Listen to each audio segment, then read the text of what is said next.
Real estate investing can bring big reward and big risks. So know your risks. Welcome to the Real Estate Risk Report, the show for real-world insight on real estate investment risk. Now, here's your host, Lance Pederson. Thank you for joining the Real Estate Risk Report. I'm your host, as always, Lance Pederson. So today I have with me David Hardcastle with Voyager Pacific Capital. How you doing today, David? I'm doing great. How you doing, Lance? I'm doing awesome. Thanks for joining us, man. So Voyager Pacific Capital and David and the crew, they've been longtime clients of ours. They're also, as many of you know, my day job is managing partner and founder at Veravest. And Voyager Pacific Capital is also a member of the Veravest Sponsor Network. So excited to have them here today to sort of talk shop and kind of dig into it and what those guys are up to and how they kind of evaluate things. But before we get there, David, why don't you share a bit with us about sort of how you ended up getting into real estate, kind of, your journey as an investor and ultimately what led to, you guys deciding to, acquire the Voyager Pacific capital, portfolio of assets and how that sort of complemented what you guys were doing. I think it's always a good story. So, and will maybe helpful for our listeners. So, yeah, definitely. Well, my real estate education journey started about 30 years ago, early 90s. And, I grew up in a house that my mom was a teacher and my dad was worked for the power company, so he strung electrical lines, those big cables that go between the two power poles. We had no clue about real estate. My mom always said, well, you have to do this to buy a house, so on and so forth. And we actually didn't even own a house until they didn't own a house until actually I was out of college, believe it or not. So, my education started after I got out of college, and I started reading some different things about real estate. And I picked up a book. I can't even remember where I picked it up. It's called No Money Down by Roger G. Allen. It was written in the 80s. And I read that book, and it blew me away because it went against everything I was taught when I was a kid, which is, you can buy real estate with no money down and build a portfolio over time, and that portfolio could provide passive income that would allow you to retire. And it was just like the clouds parted, and I'm like, wow, this is really awesome. I wish I would have learned about this, sooner. But it was still young in my career. So the first property I bought was in the early 90s. It was a bank REO. And I walked into this property. It was a little 1,000 square foot house in Fresno, California, where I live. And I walked into it, and it was just thrashed, and it smelled like cat pee, and it needed everything. And I was like, there is no way I'm buying this house. This house is a piece of crap, And well, lo and behold, I ended up buying it. We got a really good deal on it, and fortunately for me, my neighbor was a contractor who was out of work because he had a back issue. And so he and I worked on this property over about 6 months and totally rehabbed the whole thing, top to bottom, moved walls, roof, foundation, had to level the entire house, did everything, top to bottom. And it was basically a brand new house when we were done. And I was hooked after that. I mean, I was like, this is awesome. You can take this cruddy looking piece of junk and you turn it into a brand new house that is just a great place to live. And that's really what hooked me on real estate. And then also, the fact that, we bought it for 50, put about 20 grand into it. And then a couple years later, I sold it for 125,000. So, we made a nice profit on it as well. So that was kind of my, entree into real estate. And, after reading that book and then having a real life experience with a piece of property, from that point on, I was hooked on real estate.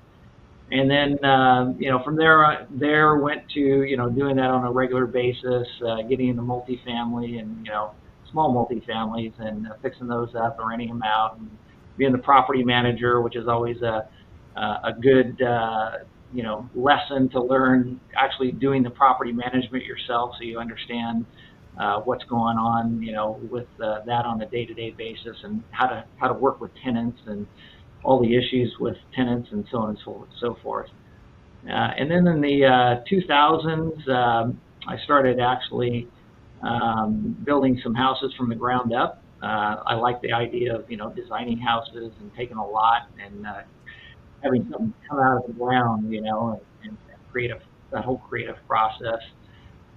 Also got land and was subdividing land, getting that ready to build subdivisions, and then lo and behold, we had the crash in 2008, and then so all that stuff kind of went away. All the subdivision stuff and whatnot. But it was a great learning experience. Building the houses from the ground up, obviously, it's kind of like doing rehab, but it's a little more intense because you're obviously dealing with architects and all the engineers and so on and so forth when you're working with, building something from scratch and working with the local municipalities. That's always a challenge as well. Yep. We've had local inspectors even recently that we're in towns in the Midwest, and they're mad that we're actually out of towners, as they say, coming in and doing stuff in their town. And I'm thinking, well, you know what? We're bringing capital into your town. We're refurbishing your neighborhoods, and we're making it a better place for everybody to live. So I don't know why you would not be very positive about that, but that's some of the things we deal with pretty regularly when we're out doing what we do. Is just kind of the local municipalities. And then in the around 2015, started buying non-performing notes, and a lot of those were in the Midwest and the South, and a lot of those we ended up foreclosing on, and that's really what got me kind of back into the REO side and the fix and rent, fix and flip, was those notes converting to REOs for us. And so we started building teams out in these different areas we're in. So we're in the Midwest, the South, and the Southeast mainly is where most of our assets are.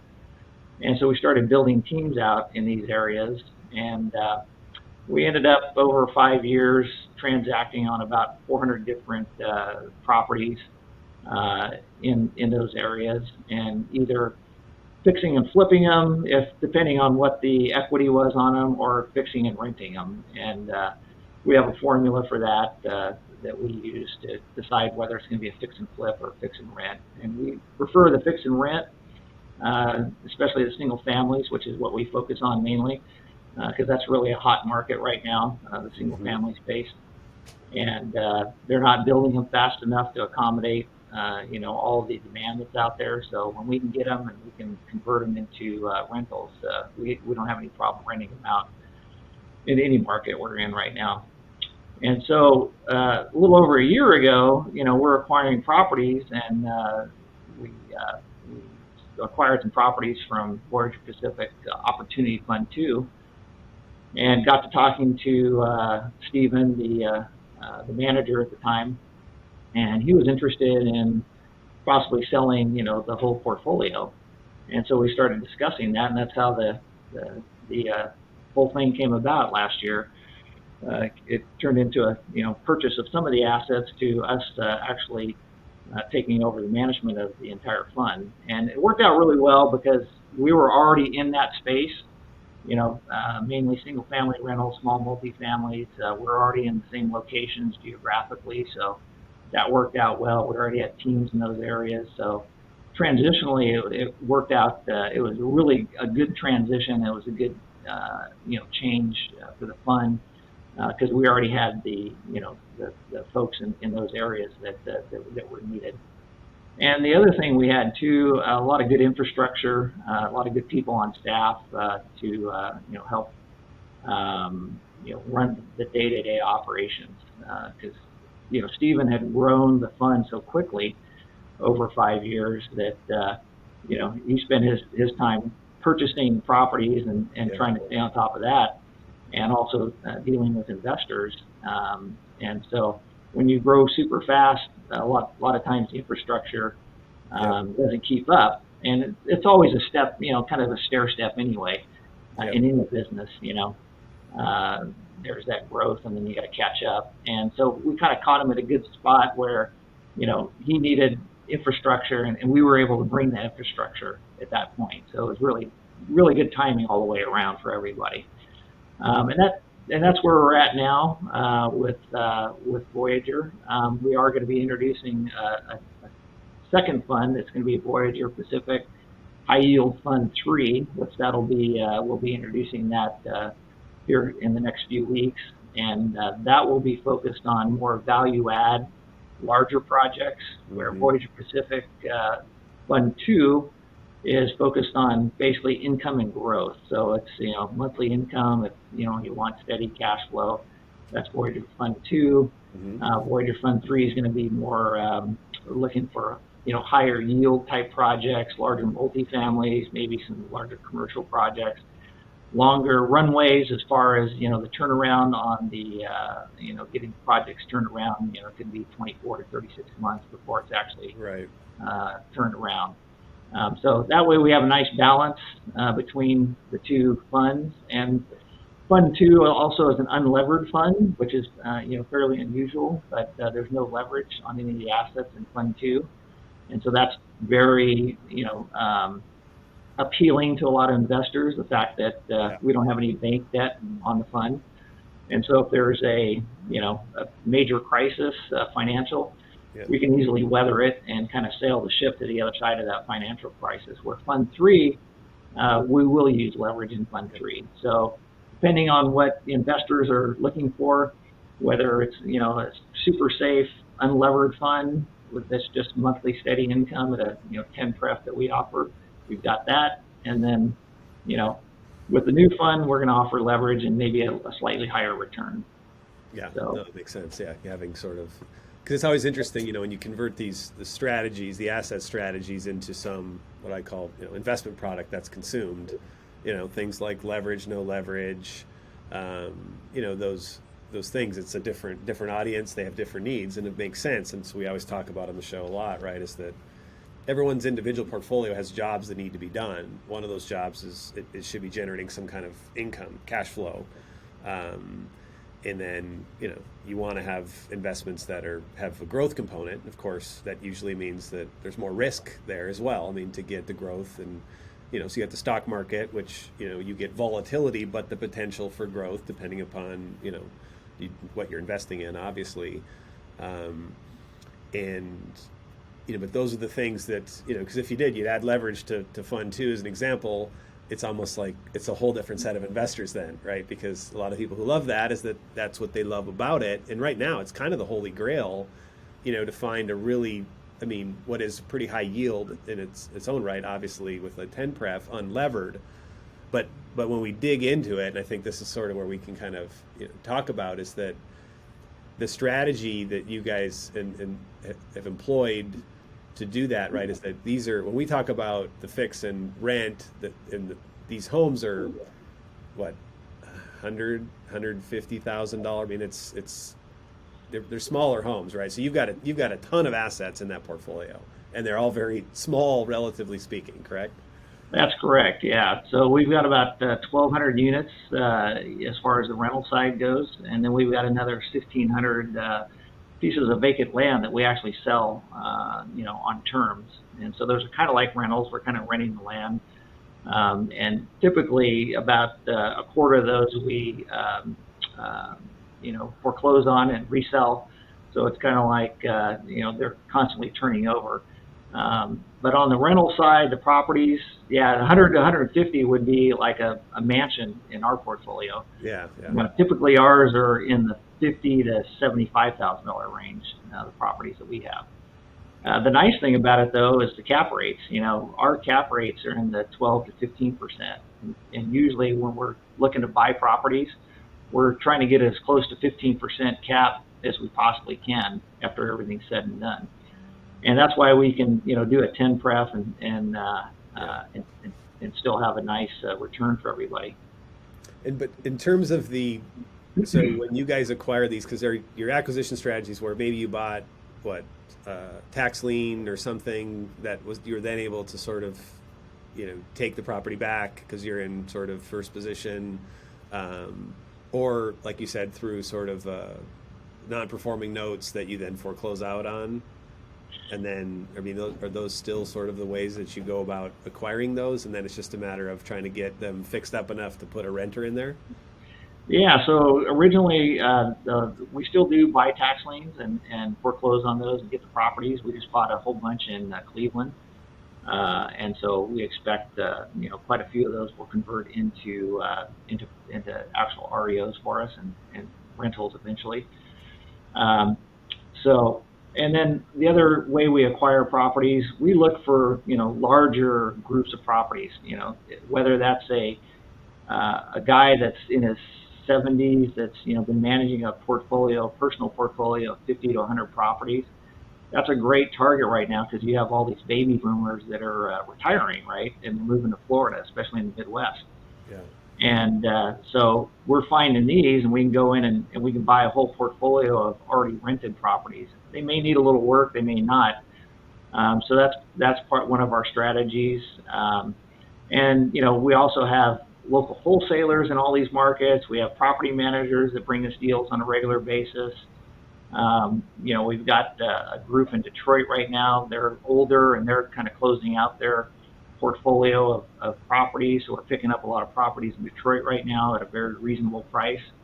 Once you get in it, the deals, I've always found the deals kind of find you, because if you can transact and you can close deals, then they keep coming back to you because it makes it easy to do business with us, for them.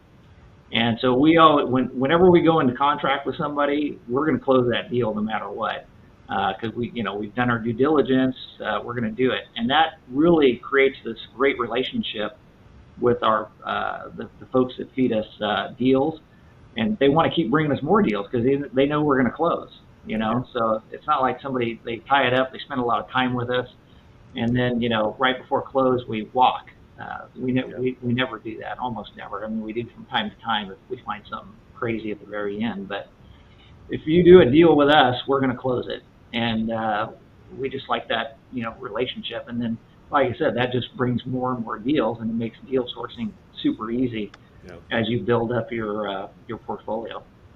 So with a strategy like this, what would you say then is the hardest part? Is it the property management side, or is it just the fact it's just the fragmentation that you have to deal with? Like, I mean, what's that part that's sort of it's not for everybody. The part that would make, because it's easy to talk about this stuff, like, there's $75,000 homes and whatever, and they're 14, 15 cap rates. Like, that's all great, but that also is code for, dude, it's a ton of work, right? Heavy lifting. It's not for everybody, right?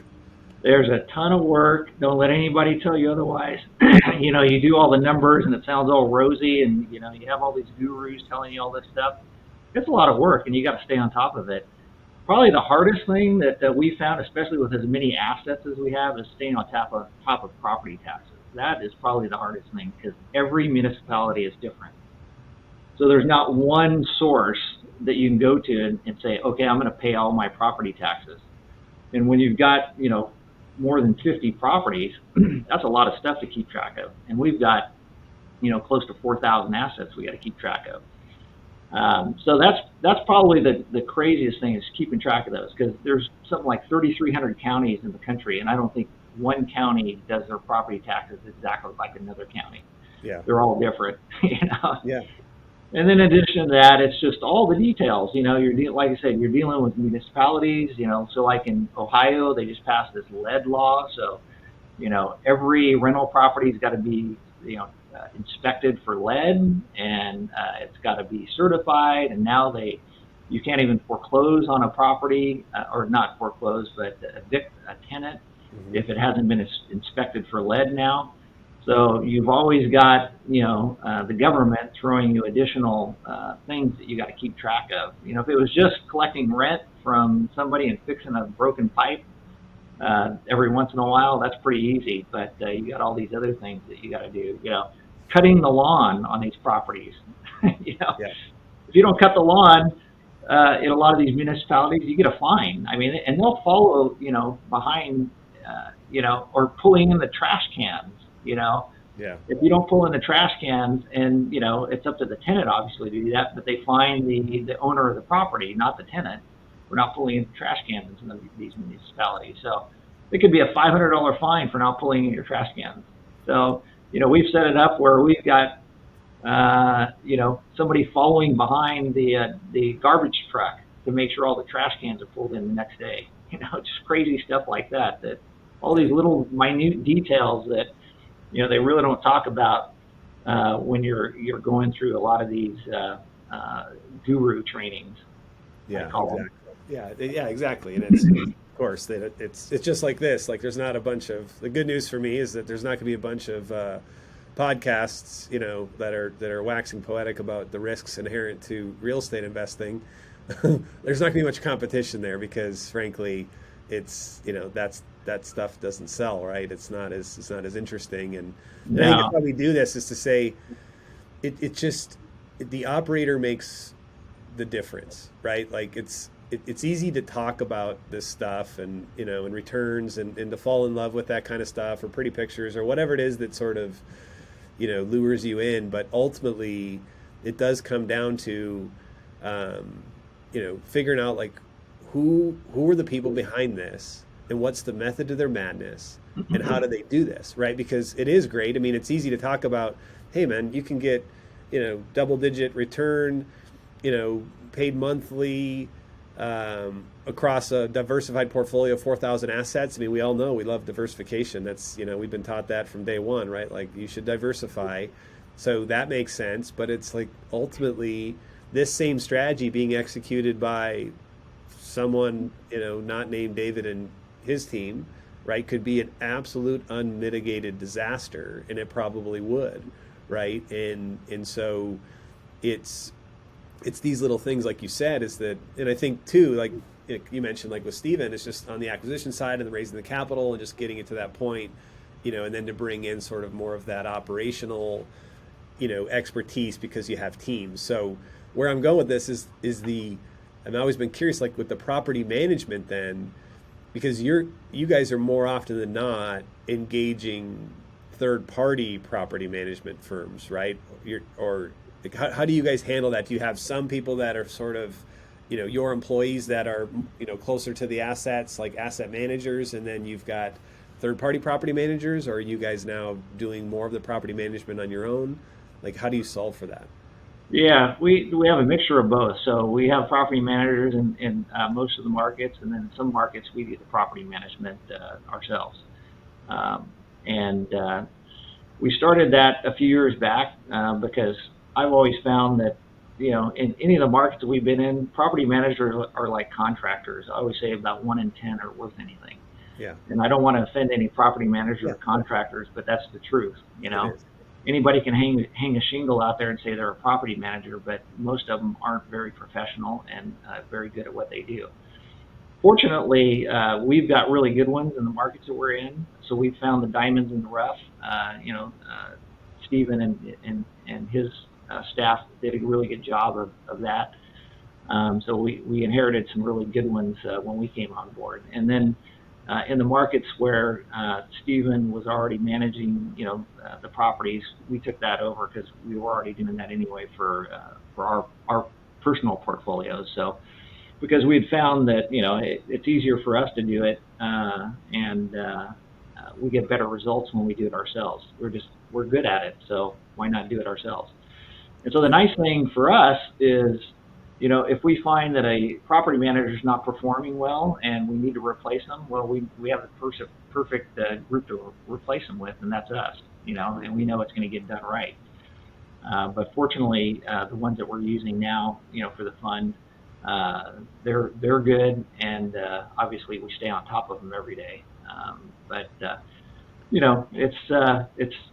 It's a daily thing, and when you got that many assets, there's always something popping up that you got to stay on top of, whether it's some from the local government, or a tenant, or the weather, or a virus. There's always something going on that you got to stay on top of. Fortunately, one of the things that we did was develop software that we can manage large numbers of small assets very efficiently and keep track of all the details.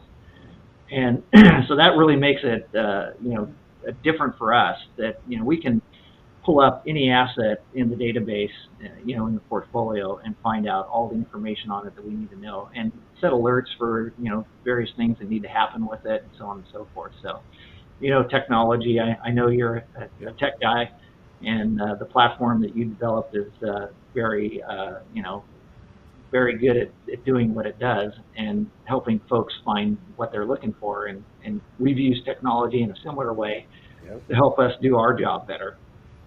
Yeah, I mean, that seems like you said, it's very, most of the software that's been developed to handle these sorts of things is not, it's not at that sort of scale and scope. And, so you end up, creating a unique problem that not many have, which means, of course, people aren't developing, commercial versions of it. You really have to say, how does our business work?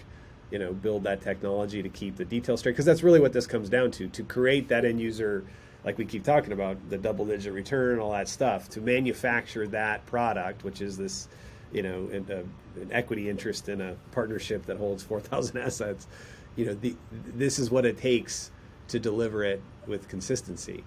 Without those things, it's gonna melt down. I mean, I'm positive. Yeah, you can't do it on spreadsheets and emails. It'll just drive you insane. There's not enough hours in the day to keep track of all that stuff. So. Yeah, I mean, when we started, we used some third-party software, and like you said, it was okay, but it didn't fit our business model exactly. And I'm usually like, well, if it doesn't fit, then we're gonna build our own. We're gonna do it ourselves. So that's exactly what we did, and the nice thing is now that if we see, hey, we need to adjust something, because of our business model, or we need some data to come out of the database that we have, we can easily pull it out now, so it makes kind of pivoting to meet some kind of need that we have so much easier than trying to put a Band-Aid on it using somebody else's software. Yep, that's right. So in terms of this, the Fund 2, which is a bit different strategy then, is the intention here then to sort of leverage much of this infrastructure that you guys have built and that does exist in those markets to go, is that sort of the idea then, is to go into, instead of them being $75,000, single family homes, it's more, like multifamily, or maybe expound on how this is, I mean, other than just using leverage and debt on the assets and that kind of stuff, like what is that strategy of how do you find now these different types of asset? One of those, what would a ideal sort of asset look like that you guys have in mind? Well, we're going to continue with the similar assets that we have and the same kind of financial model, and we're going to start expanding in the markets that we're currently in, because we've got good boots on the ground there. We know the markets. We've got good deal flow in those particular markets. So now it's easy to kind of start expanding in those markets and adding additional product to them. Instead of trying to go to a new market and start from scratch, you got to build a new team and so on and so forth, which, we wouldn't be opposed to that, but you've got to have scale, I think, for us to do it. So, you got to start with just to make it worthwhile. And a really good property manager, or we do it ourselves, property management. So the easy way for us to scale, we're in a number of different markets. We're in Jacksonville, we're in Memphis, we're in Cleveland, Detroit, St. Louis, outside of Indianapolis. So we're in a lot of these good markets that are growing right now. And so it's easy for us to add, say, 20 to 30 units a month over the whole portfolio and continue to grow this thing over the next few years to get to, our ultimate, which is 100 million assets under management, which is what we have in our PPM. So that's our goal, get up to 100 million, and then we'll see where we're at from there. That's Fund 2. Fund 3, that's going to be project specific, like I mentioned. So, we're looking in Connecticut right now. We've got a multifamily deal that's in the $10 to $15 million range. So those are going to be much larger projects, where in Fund 2, we're dealing with much smaller assets, a $50,000 asset as opposed to a $15 million project. So once again, kind of nice, diversity in the types of projects that are in the different funds. Yeah, and so for those then, it really will be. It's going to be multi-family, or is there other property types? It's Yeah, it'd be multifamily, maybe some mixed use with commercial in there. There'll be some higher end homes in there. Might be some single family, but they'll be more in the $100,000 to $200,000 range, where we can use leverage on them, and it makes sense in that fund that we can use leverage.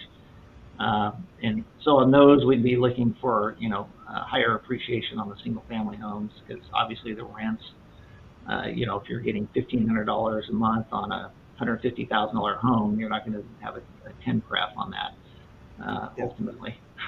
So it's a little different, financial model on that one and strategy. And those would be, like, in terms of are these like still they're value add plays though, like it's a C to a B, or a B to a C, or a B to an A, or what's the? Yeah, it'd be on Fund 3, the if you do single family homes and that, it'd be a B to an A type properties in there. Okay. And there'd be upside, there'd be appreciation, probably a lot more appreciation than there would be on the workforce type housing, the C type housing. And so which markets are you targeting for that? I know that there's certain markets that have sort of that, like some markets in Tennessee. I mean, you mentioned Connecticut. So it sounds like to get that kind of product, it's going to be. It sounds like you got some markets in mind. Yeah, and we've already got approached with properties in Detroit that are in the outer areas of Detroit. We've already been approached with some in Cleveland that are in like Shaker Heights, which I don't know if you're familiar with Cleveland, but that's a really nice area of Cleveland. So in the markets we're in, we'll find these properties because there's every type of property in these larger markets. Yeah, and it seems that what do you think about competition at that level? Because it does seem like there is more. I mean, it seems like that's sort of I kind of, for me, like I've talked to guys like you all day long, so you start to see there's always these patterns emerge of, who's on the other end of the phone, inquiring about, capitalizing some strategy. But I'm seeing more and more of this sort of theme of, we're going to buy $200,000, 3, 4, 5 bedroom homes in X, Y, and Z market because I think it seems like we're in the midst of the great reshuffle. Like, I think 20 years from now, we'll look back and say 2021, 2022 is when a bunch of people basically got up and moved around. Yeah. Right? That's what seems like what's happening. And so if I'm reading the tea leaves from the people that are, reading that, they're saying, I think these handful of secondary markets or whatever are going to be the beneficiaries of sort of migration in, and the notion of the other trend of becoming a nation of renters, right? Almost by choice. Like, people are just like, I don't want to buy it, and people want to just, because they want to have the flexibility to go where they want to go and they want to go there. So it seems like, not to mention institutional buyers, I mean, in the last 10 years since the financial crisis, right, is that, man, those guys went long. I mean, they bought all that stuff up, and they're just like, I mean, rental, single family rental portfolios, they went big into it. So, I mean, how do you guys look at that as, like, in the market you're in now, like, not much competition at all, like what Fund 2 does. The Fund 3 strategy seems like there's a little more red ocean there. Like, there's just more people like hunting for the same thing, or? Yeah, no, I can see that, because definitely the spotlight's been shined on single families, and everybody's hot to trot on that, especially with the institutional money that's pouring in. I think a lot of that's focused on the Phoenix markets, the $200,000 to $300,000, maybe $400,000 homes. where I think we'd be in, the $150,000 to $200,000 range. So there may or may not be an existing, inventory, not, this build to rent type stuff that's going on now. Yeah. There's still going to be a lot of competition. There's no doubt about it. But, I'm confident that, the pipelines that we have, not everybody has everybody's contacts. So, we have our contacts, and I think we'll have plenty of deal flow. We already do have, deals lined up in some of these various markets. So, and there's always deals. Timing's everything. Like I said, not everybody can get to every contact and every deal that's out there. So there'll be plenty of deals for us. I'm not too concerned about that. Yeah. But on the single family side, that may or may not be, in Fund 3, a huge portion of the, entire portfolio. I think most of that's going to be, the larger, more value add on the multifamily and the mixed use and commercial type stuff. Okay, yeah, because it's there too. That's the other theme. It's just it's everyone and their brothers getting into multifamily and once again for all the reasons I just mentioned, even with single family. So it's there's obviously lots of deals out there, and I think that's where it comes down. A lot of this comes down to back to the fundamentals. When you have a presence and your ability to be in the deal flow, right? So people know to pick up the phone and you got certainty of close. That's obviously a big deal, and then just the ability to execute the business plan, right? And have the management and the operational chops to make it happen, makes a big difference, and so, and of course discipline, right? Just of being able to say, well, there's a bidding war on some asset. It's like, well, we're out, right? Like, good luck to you. I'm doing that now. I see it's hot right now. Everybody's buying everything, and so we won't buy anything that doesn't fit our financial model. We'll just keep passing. So, where we might have in 20, we might have taken down 10 of them or 15 of them. We might be taking down 5 now that fit our financial model, and that's okay. We got plenty to deal with as it is. So, if we grow a little slower during this time when everybody's buying, that's fine. I've seen these trends before, and markets get hot and they get cool, and they're always cyclical. And so when it cools off and everybody's ready to sell, then we'll come in and swoop them up at a better price. That's just the way it always works. So yeah, that's right. And then on the like the Fund 3 stuff with the the debt, that's because when you're buying a bunch of homes, I think there's more product in the market now, like availability of debt. But how does that generally work then? Because you're not necessarily financing each home on with a separate mortgage or whatever. You sort of don't you have to kind of land some sort of like blanket line or so that you can draw off of, or how does when you add leverage now to how does the debt work on kind of the single family rental pool type of product? Yeah, if it's a pool, then we can get the pool underwritten, through somebody like a Corvest or somebody like that, that'll do a loan on the entire pool of properties. So if we got 50 to 100 properties, we can get a loan for all those properties all at one time. If it's a value add, apartment complex or commercial or some kind of mixed use deal, there's plenty of banks out there that underwrite that. And fortunately for us, you're talking about experience and operational experience. So for Fund 3, the gentleman that's going to be heading that up, he's been doing it for 30 years and has a track record of about $500 million of development in that space over the last 30 years. So very experienced, has all the banking relationships that we'll need when it comes to financing any of those particular types of deals.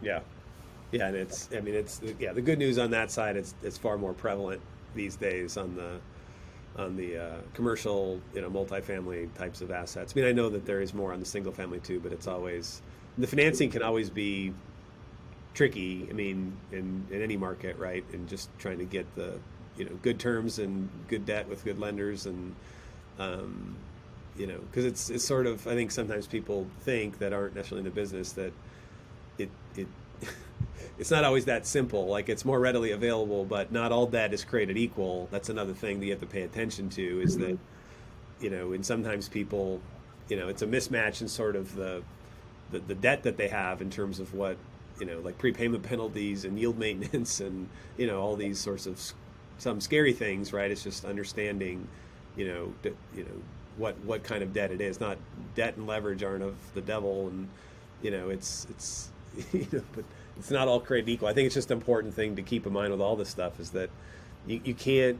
It's the nuance and every little thing you have to kind of look at and appreciate on its face, because you can't just bucket things broadly in this business. And it's just well, there's a 35,000 foot view on everything, and that's usually what most people get. And every little component has the details that you really need to learn and understand. So like with financing, like you mentioned, you get the teaser rates all the time. Oh, we'll do this for 4.5%. Well, then, like you're talking about, the yield maintenance, the prepayment penalties, the if you're going to renew it, there's a renewal points and so on and so forth. So there's all this stuff that comes with it, other than that 4.5%, 2 points to start it out on financing. So.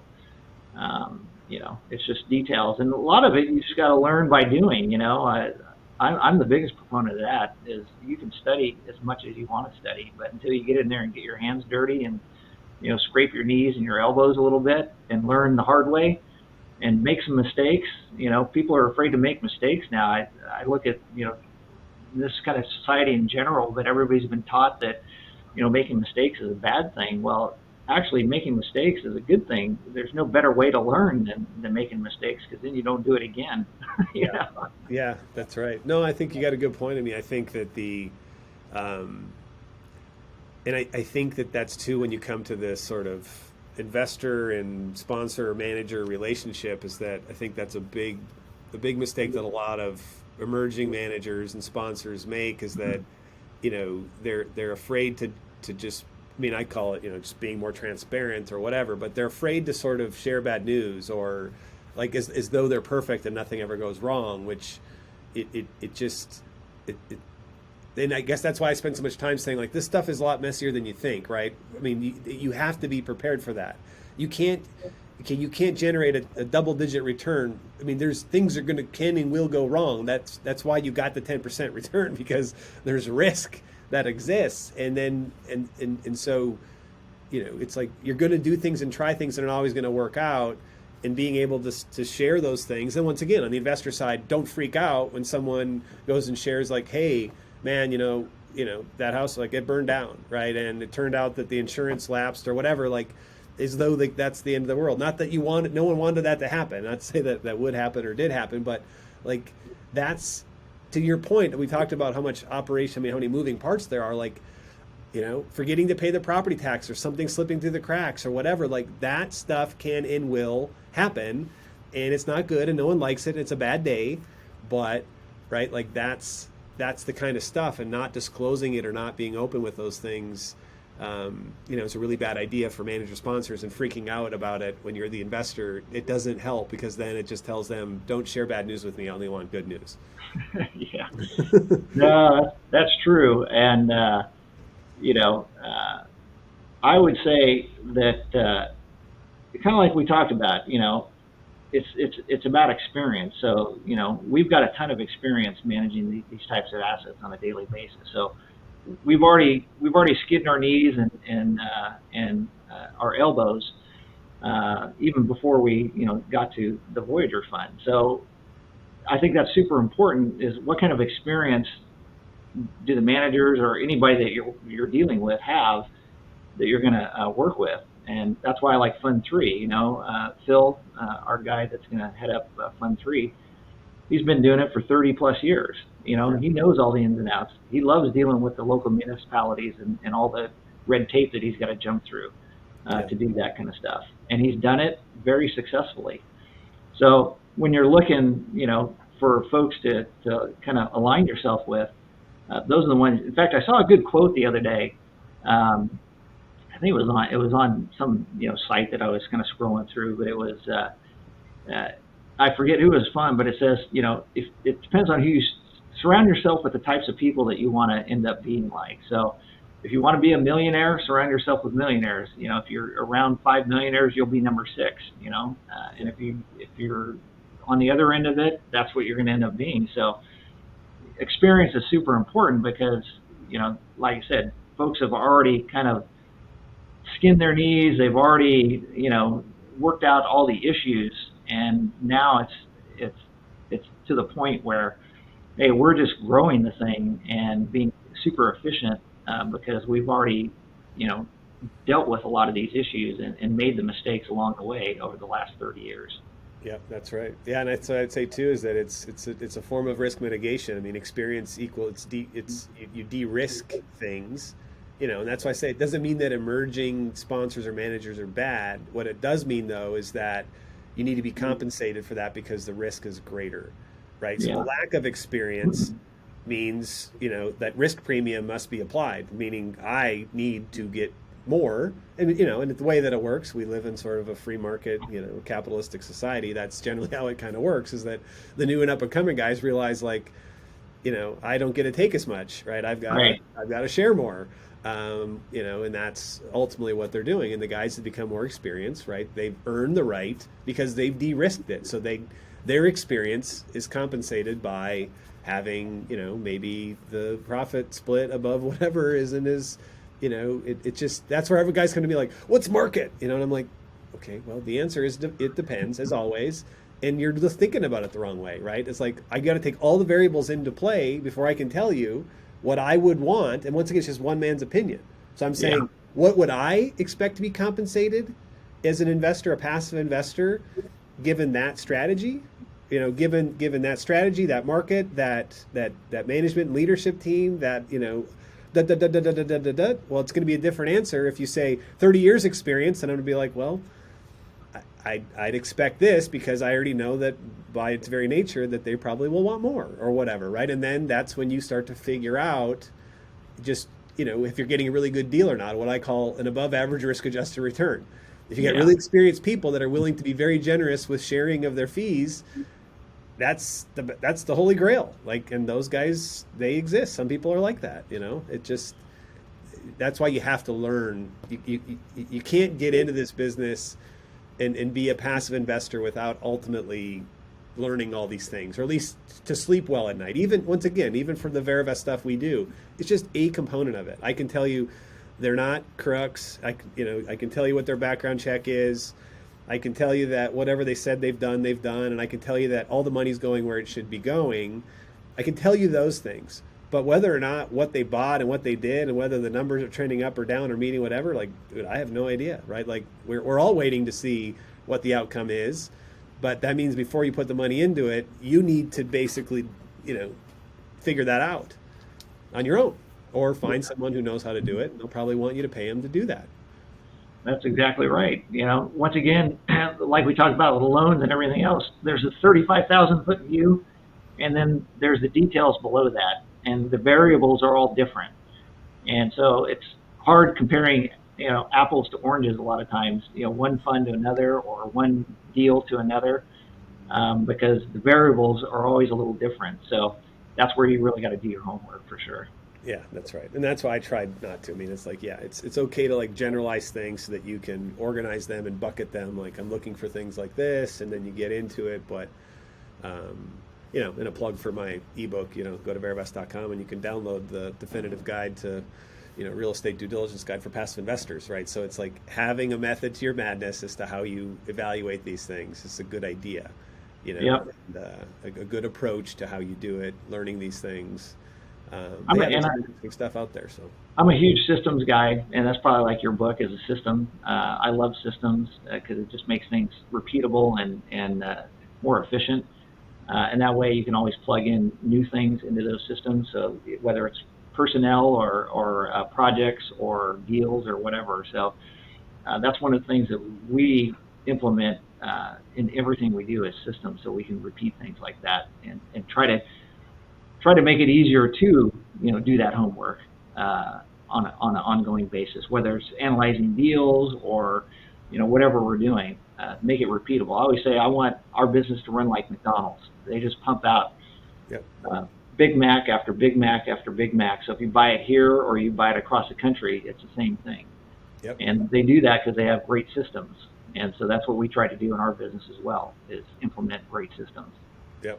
Yeah, and you have to, because see, if you guys did with your strategy, you wouldn't make it, right? So it's just it's understanding that, right? Of that this is what it takes, and you can tell by looking at David's desk that the guy's organized, right? He's got his stuff in order, man. He's got the papers are squared away. He's got folders on his desk, right? Like that matters. Some other like developers or whatever, man, they're dreamers. Like they're like, like boom bust. They want all this crazy stuff. They're wired differently, right? And so they can get away with that in that business. But in a business like this, if you're not talking to the guys and they don't, they should sound like they've got everything buttoned up. Because if they don't, you're going to be in for a wild ride in that investment. Yep, that's for sure. Cool. Well, where can, this is a great conversation. So where can people find you, David? Learn more about Voyager. Then go to voyagerpacific.com and check out our website there. Obviously, they can go to the VeriRisk platform. We're on there as well. And, we're on LinkedIn as well. So all the normal spots. Yep, very good. Well, cool. Thanks so much for your time. I really appreciate it. Yeah, it's been great. Always love talking real estate. I'm a real estate junkie, so I could talk about it for hours. So. Yeah, I know you are. That's right. Most of the guys I talk to, they're all junkies. So appreciate it. Take care. All right. Thanks.